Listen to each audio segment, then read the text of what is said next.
Okay, so I already revealed last week what this theory is going to be about, so I'm just going to jump right into it. Though I will say off the bat, I am sorry that I'm taking so many weeks to cover all my thoughts on this pink diamond reveal. I know some of you guys are bothered by it, and I am sorry, but I do this whenever we get new episodes of the show. I take as many weeks as are necessary to get out on my thoughts relating to those new episodes and any new theories that they presented. That's just how this channel functions. And because this was such a big reveal, it is taking me several weeks to talk about it in full. So just bear with me, we're almost done. We have this theory and one final analysis next week, and then I'll finally be ready to move on to other stuff. I also feel that it's important to preface this theory by saying that I don't think this is true. I just think there's enough evidence here that it could be conceivably true, and so I feel like I need to at least present the possibility. This theory, in its basest form, is that the reveal that rose quartz and pink diamond were the same person was false, and that white diamond is responsible for it, at least in an indirect way. And it mostly stems from a couple of weird things that I noticed in this scene here. The scene which renews Steven's interest in discovering the details surrounding pink diamond's death, and which leads him to finally voice the question as to whether or not it was actually Pearl who shattered Pink Diamond. In this scene, we see Pink Diamond meeting with Blue Diamond, Yellow Diamond, giving them her latest excuse as to why she thinks the Earth shouldn't be colonized. It's implied in this scene that this has happened many times before, that before she tried to use the rebellion as an excuse, she presented Blue and Yellow Diamond with other excuses instead. But that isn't what's important here. What's important here is what this scene progresses into, and this is the first oddity with the scene, but honestly I think this one more so even than the others is just a thematic foible more than anything else. This scene here plays out such that it implies that Pearl shattered Pink Diamond immediately after this exchange with Blue and Yellow, whereas we know for a fact that that isn't true. That at the very least, there had to be time after this exchange took place for the major battle at which Pink Diamond's death occurred, her death here being in air quotes, to get started. What's most interesting about this scene, at least to me though, and what makes it suspect to me, beyond just some questionable pacing and some theming issues, is the way that the silhouette of Pearl looks at Steven. We are supposed to assume here that Steven is dreaming this dream based on a memory of Rose that is stored somewhere within him, because Rose, being Pink Diamond, would have been present for these events and would remember this scene. But we learn in A Single Pale Rose that Pearl shattering Pink Diamond, again shattering here is in air quotes, was Pink Diamond's idea, is what she wanted. It was, in her eyes, a good thing. So why does Pearl look so sinister here? And I know a lot of you guys are going to say that the answer is because Steven was starting to think of her in a sinister light. Yeah, this is a dream. It's not literally accurate to events, so that is possible. But it still feels really super strange to me. That if this is one of Pink Diamond's memories, and Pink Diamond did want Pearl to help fake her death through this shattering scene, that Pearl, from Pink Diamond's perspective, because remember, Steven's perspective in this dream is supposed to be Pink Diamond's perspective. It seems strange to me that Pearl, from Pink Diamond's perspective, would look so sinister. But if this isn't from the point of view of someone who wanted Pearl to take the actions that she took here, if this is from the perspective of something else, being filtered through Steven's subconscious mind instead, then this would make more sense, because from an outside perspective, especially an outside homeworld perspective, Pearl's actions here would appear sinister. And yes, I freely admit that I'm reading way too much into this. But that's partially by choice in this case. Frankly, at the end of the day, I like reading too much into this show. But still, thematically speaking, I think I have at least like half a point here. There are oddities regarding this scene. They do exist. It's really their narrative weight which is up for debate here. I also find it very suspicious that both times that Steven has allegedly remembered something that was one of Rose's experiences, he was on a moon base near one of these orbs. Yes, we have been shown that they are maps which allow you to view sections of whatever planet is being colonized below. That does mean that they are some form of computer, and a computer, in order to display information, needs memory. And even if that is just temporary memory, there's no reason to assume that if this sphere computer has temporary memory, that it doesn't have permanent memory too, that it doesn't make records of the things that it observes. So it is still possible that these spheres are, as I have theorized in the past, able to observe what happens inside the moon bases too, and make records of them. It is still possible that Steven's gem is just tapping into these computer memories and replaying effectively security footage of events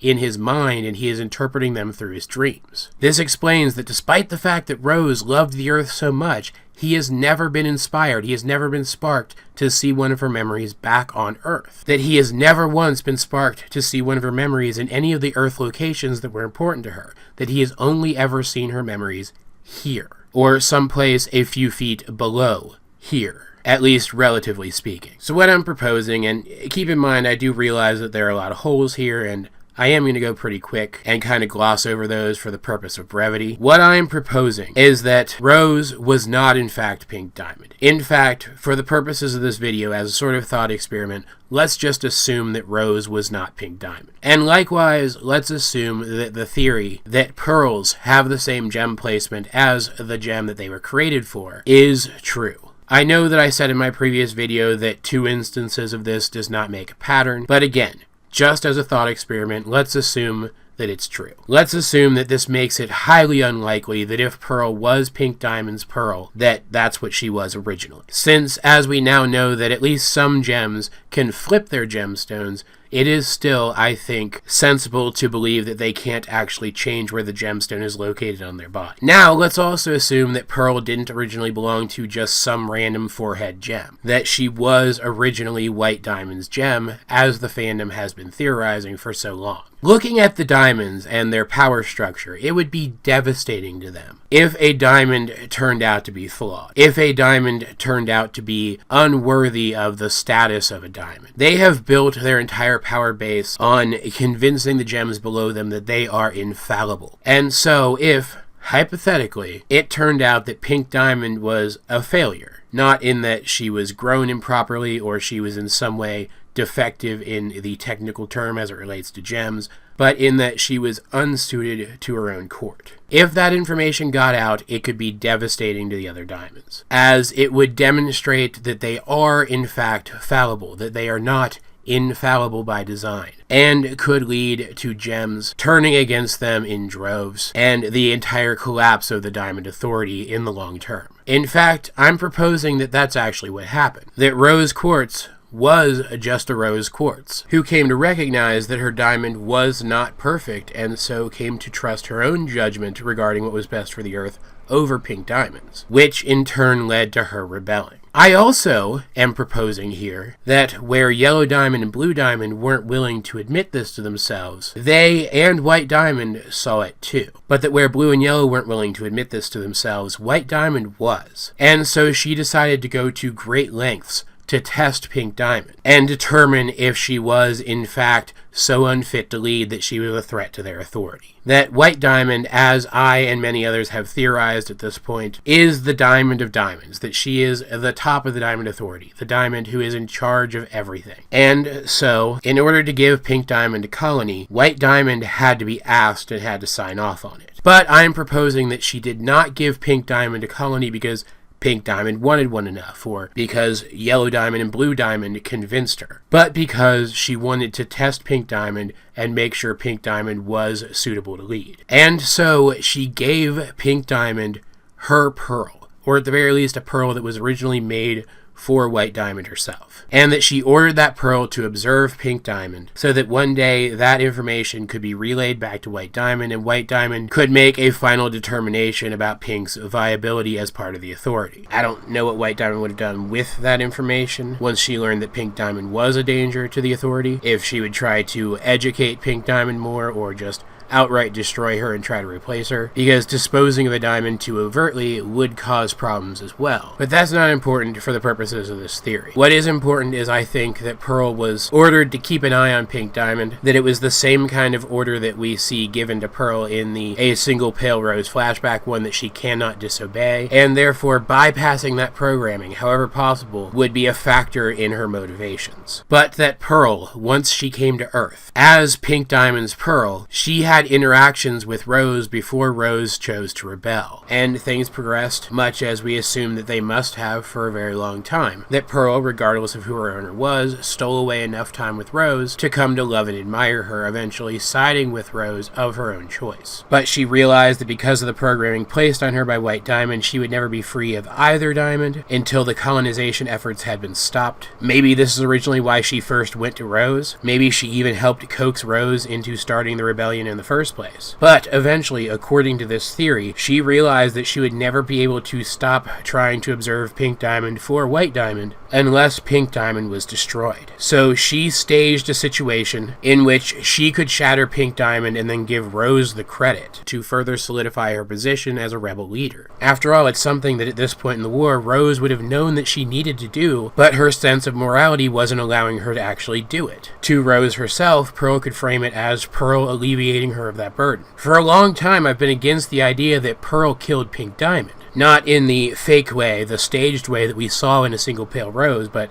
in a real way, because I didn't see a reason why she would be the right choice to do so over Rose. But this scenario makes it believable that she would be. It makes it believable that Pearl herself would have more motivation to kill Pink Diamond than Rose herself would. And if this is the case, it explains why Pearl looked so sinister in that scene. Stephen was seeing a recording stored on that sphere of the moment that Pearl shattered Pink Diamond during that battle. That, when filtered through his subconscious, made Pearl seem sinister, because in his mind, killing anyone is a sinister action. This even explains why Pearl couldn't talk about the event, because when White Diamond gave her this assignment, she told Pearl to never reveal the truth. After all, if it got back to the rest of Homeworld that one Diamond was conspiring against another, that would also be devastating to their power base. And so, when Stephen started to get close to the truth, that Pearl was actually behind the shattering of Pink Diamond, which could have led him to the greater truth that she was sent to Earth with Pink Diamond on a mission from White Diamond, she manufactured a false memory, one which was sure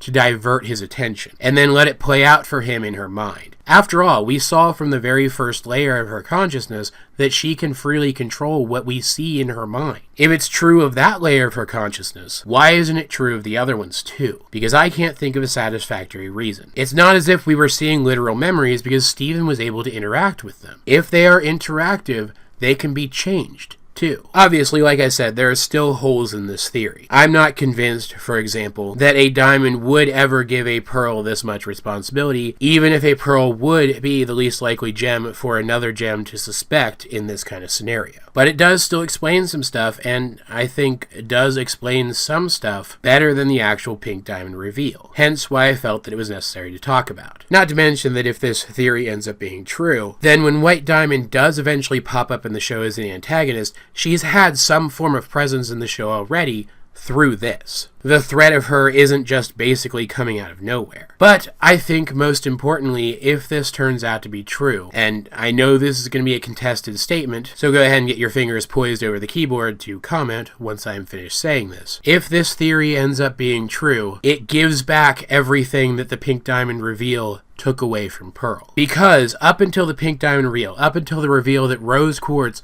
was Pink Diamond, Pearl's literal slave owner. Pearl was a gem who lifted herself up from nothing and made a choice to fight for what she believed in. After the reveal, though, maybe she's still that. Maybe she still chose to do everything that she and Rose did together. But it is just as likely that she didn't. That she was still just doing what her slave master told her to do. And that, by extension, the entire time that the war was going on, she was never actually free. She was never actually a freed slave in charge of her own destiny. After all, she said herself in the extended opening theme that she fights for what Rose Quartz believed in, not what she believes in. And while Pearl has definitely grown into her own since the show started, a theory like this one that separates the characters of Rose Quartz and Pink Diamond again gives Pearl back all of the freedom and independence that she took for herself during the time of the rebellion. It turns her back into the terrifying renegade Pearl that this pink diamond reveal suggests she never actually was. And at the end of the day, that's why I like this theory. That is the primary reason why I feel that this theory needs to be talked about. And I do, sadly, feel that I do need to reiterate that this is not me hating on the pink diamond reveal. As we learn more about the new state of the show after this reveal, things could change drastically, the context could change again, and it could turn out that this reveal doesn't actually take anything away from Pearl's character. But I can only analyze the show as it exists now. I can only form theories based on the actual physical evidence that I see in front of me. And so that's what I'm going to do. But that's it. That's my big white diamond conspiracy theory. As I mentioned, I have one more video dedicated to this pink diamond reveal coming next week. And of course, as per usual, I'd like to know, what do you think of this theory? Again, keeping in mind that even I am not taking this one all that seriously. Let's get a discussion going in the comment section down below